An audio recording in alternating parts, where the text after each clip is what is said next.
چند ہی لوگوں کو تاریخ میں اس قدر شہرت حاصل ہوئی جتنی اس عظیم یونانی مہندس یعنی کہ جیومیٹرکس کے ماہر کو ملی۔ اگرچہ نپولین، سکندر اعظم اور مارٹن لوتھر وغیرہ کو ان کی زندگی میں ہی اقلیدس سے کہیں بڑھ کر شہرت عام ملی، لیکن وقت گزرنے کے ساتھ ساتھ اس کی مقبولیت میں دوسروں کی نسبت زیادہ اضافہ ہوا۔ اس شہرت کے باوجود اقلیدس کی سوانح حیات کے بارے میں بہت کم معلومات ہیں۔ یہ تو علم ہے کہ وہ سکندریہ یعنی مصر کے مشہور شہر میں 300 سال قبل مسیح کا ایک فعال استاد تھا، لیکن اس کی پیدائش اور موت کی تواریخ ابھی تک غیر معلوم ہے، اور اس کی پیدائش کا بر اعظم اور شہر بھی صحیح طور پر نہیں علم میں آ سکا۔ حالانکہ اس نے متعدد کتب تحریر کی، ان میں سے چند ایک ہی باقی بچیں اور دیگر اس کی کتب امتداد زمانہ کی نظر ہو گئیں۔ تاریخ میں اسے یہ قدر و منزلت اس کی ایک عظیم کتاب عناصر یعنی ایلیمنٹس کی بدولت ملی۔ عناصر کی اہمیت اس میں موجود نظریات کے باعث نہیں ہے۔ اس کتاب میں موجود قریباً سبھی نظریات اقلیدس سے پہلے بھی پیش کیے جا چکے ہیں۔ اقلیدس کا سب سے اہم کام مواد کی ترتیب بندی اور کتاب کی ساخت کی تشکیل سازی ہے۔ پہلے تو مقولات اور مفروضات کے ایک موضوع مجموعہ کا انتخاب کرنے کا مرحلہ تھا۔ یہ ایک دشوار مرحلہ تھا چونکہ اس میں غیر معمولی قوت فیصلہ اور گہری بصیرت کی ضرورت تھی۔ تب اس نے احتیاط کے ساتھ ان مفروضات کو ترتیب دی تاکہ ہر ایک اپنے پیش رو سے منطقی طور پر جڑا ہوا معلوم ہو۔ جہاں ضروری محسوس ہوا وہ اپنی طرف سے اس کتاب میں اجزاء پیدا کر دیتا اور شواہد بھی فراہم کرتا۔ یہ امر قابل غور ہے کہ عناصر جو بنیادی طور پر سادہ اور ٹھوس علم ہندسہ کی ایک ترقی یافتہ صورت ہے، الجبرا اور اعداد کے نظریے کا بھی تفصیلی احاطہ کرتی ہے۔ اقلیدس کی کتاب عناصر گزشتہ 2000 سالوں سے زائد عرصہ سے نصابی کتاب کے طور پر پڑھائی جا رہی ہے۔ یہ بلا مبالغہ ایک کامیاب ترین نصابی کتاب ہے۔ اقلیدس نے ایسی شاندار انداز میں اسے تحریر کیا ہے کہ اس کی اشاعت کے بعد یہ علم ہندسہ کی تمام سابقہ نصابی کتب پر افضل ہو گئی اور پہلی کتابوں کو جلد ہی فراموش کر دیا گیا۔ یہ یونانی میں لکھی گئی کتاب ہے۔ اب تک یہ متعدد زبانوں میں ترجمہ ہو چکی ہے۔ پہلی بار یہ سن 1482 میں باقاعدہ طور پر طبع ہوئی، یعنی جب گٹنبرگ کو چھاپا خانہ ایجاد کیے ابھی 30 سال ہی ہوئے تھے۔ تب سے اب تک قریباً ہزاروں مختلف ایڈیشن شائع ہو چکے ہیں۔ منطقی دلائل کی حید کے مطابق اس نے انسانی ذہنوں کی تربیت کی۔ یہ ارسطو کے منطق پر مقالات سے کہیں زیادہ اثر انگیز ثابت ہوئی۔ یہ ایک مکمل استخراجی ڈھانچے کی ایک غیر معمولی مثال ہے۔ اپنی تخلیق کے لمحے سے ہی یہ مفکرین کو متاثر کر رہی ہے۔ یہ کہنا بھی بجا ہے کہ جدید سائنس کے فروغ میں اقلیدس کی اس کتاب نے ایک اہم کردار ادا کیا۔ سائنس متعدد درست مشاہدات اور پر اثر مفروضات کے ایک مجموعہ کے سوا بھی کچھ ہے۔ ایک طرف تو یہ جدید سائنس کی عظیم ترقی، تجربیت اور آزمائش کے اشتراک سے پھوٹی، دوسری طرف یہ ایک محتاط تجزیہ اور تحلیل بھی ہے۔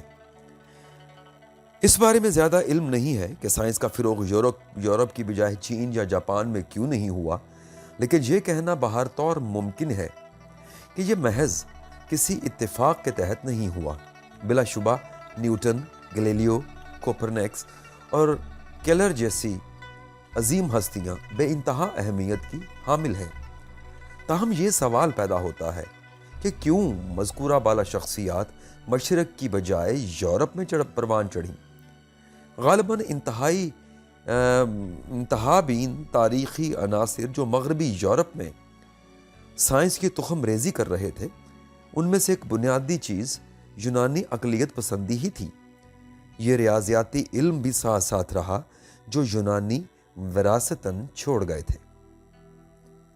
یورپی لوگوں کے لیے یہ تصور کہ چند ایسے طبعی قوانین ہیں جن سے ہر شے مستخرج کی جا سکتی ہے، یکسر فطری تھا، کیونکہ ان کے پاس عقلیدس کی مثال تھی۔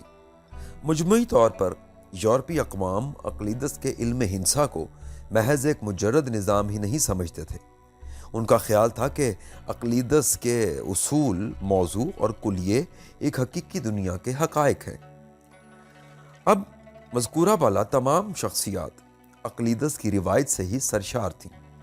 ان میں سے ہر ایک نے عناصر یعنی ایلیمنٹس کا بغور مطالعہ کیا اور اسی سے ان کے ریاضیاتی علم کی اساس قائم ہوئی۔ آئزیک نیوٹن پر عقلیدس کے اثرات خاص طور پر بہت واضح ہیں۔ نیوٹن نے اپنی کتاب ہندسیاتی حیت میں ہی تحریر کی، جو عناصر کی حیت سے مماثل ہے۔ تب سے دیگر اہم مغربی سائنسدانوں نے یہ ثابت کی تقلید کی ہے کہ کس طرح ان کے نتائج ابتدائی مفروضات کی ہی ایک مختصر تعداد سے منطقی طور پر منطبق کیے جا سکتے ہیں۔ برٹرینڈ رسل اور ایلفریڈ نارتھ وائٹ ہینڈ جیسے ماہرین ریاضیات اور اسپائنوزا جیسے فلسفی نے بھی ایسا ہی کیا۔ چین سے موازنہ خاصا عجیب ہے۔ صدیوں تک ان کی ٹیکنالوجی یورپ سے بدرجہ بہتر رہی، لیکن چینیوں میں عقلیدس کا ہم پلہ کوئی ماہر علم ہندسہ نظر نہیں آتا۔ نتیجتاً چینی کبھی ریاضیات کی وہ نظریاتی حیت نہ پا سکے جو مغرب کو حاصل ہوئی۔ چینیوں کو عملی علم ہندسہ پر بڑا عبور تھا، لیکن ان کا یہ علم کبھی استخراجی طریقہ کار کے ذریعے تشکیل نو نہیں پا سکا۔ اور یہ دیکھیے کہ سن 1600 تک عقلیدس کا چینی زبان میں ترجمہ ہی نہ ہو سکا۔ پھر چینیوں کے لیے علم ہندسہ کے استخراجی نظام کے تصور سے مانوس ہونے میں بھی صدیاں لگ گئیں، اور جب تک ایسا نہ ہوا چینی سائنس میں کوئی خاطر خواہ ترقی نہیں ہو سکی۔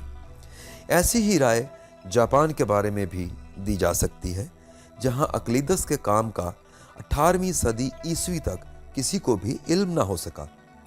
پھر اس کو قابل قبول ہونے کے لیے بھی سالہ سال کا عرصہ لگا۔ اگرچہ جاپان میں آج متعدد قابل قدر سائنسدان موجود ہیں، لیکن عقلیدس سے شناسائی پیدا ہونے سے پہلے ان میں سے ایک بھی ایسا نہیں تھا۔ لامحالہ ذہن میں یہ سوال پیدا ہوتا ہے کہ اگر یورپی اقوام کے لیے عقلیدس راہ ہموار نہ کرتا تو کیا سائنس میں اس قدر ترقی ان کے لیے ممکن ہو پاتی؟ آج ماہرین ریاضیات نے یہ بات سمجھ لی ہے کہ عقلیدس کا علم ہندسہ ہی صرف ایک خود مکتفی ہندسیاتی نظام نہیں ہے جسے اختراع کیا جا سکتا ہے۔ گزشتہ 150 برسوں میں عقلیدسی نظام کے علاوہ متعدد ہندساتی نظام اختراع کیے گئے ہیں۔ جب سے آئنسٹائن کی اضافیت کا عمومی نظریہ قابل قبول ہوا، سائنسدانوں کو اس امر کا قوی احساس ہوا کہ عقلیدس کا علم ہندسہ ہمیشہ ایک حقیقی دنیا میں درست نتائج کا سبب نہیں بنتا۔ روزنے سیاہ یعنی بلیک ہولیو اور نیوٹرون ستاروں کے قرب و جوار میں جہاں کشش ثقل کی قوت انتہائی شدید ہے، عقلیدس کا علم ہندسہ صورتحال کا ایک درست خاکہ پیدا نہیں کر پاتا۔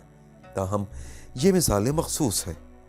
بیشتر مثالوں میں عقلیدسی نظام ہندسہ حقیقت کا زیادہ سے زیادہ درست خاکہ پیش کرنے میں کامیاب ہوتا ہے۔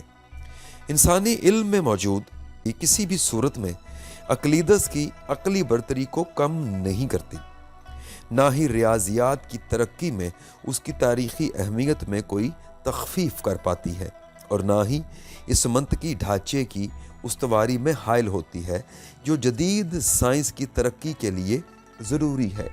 یہی وجہ ہے کہ تاریخ میں عقلیدس سے بڑا علم ہندسہ کا ماہر ابھی تک کوئی قبول نہیں کیا گیا۔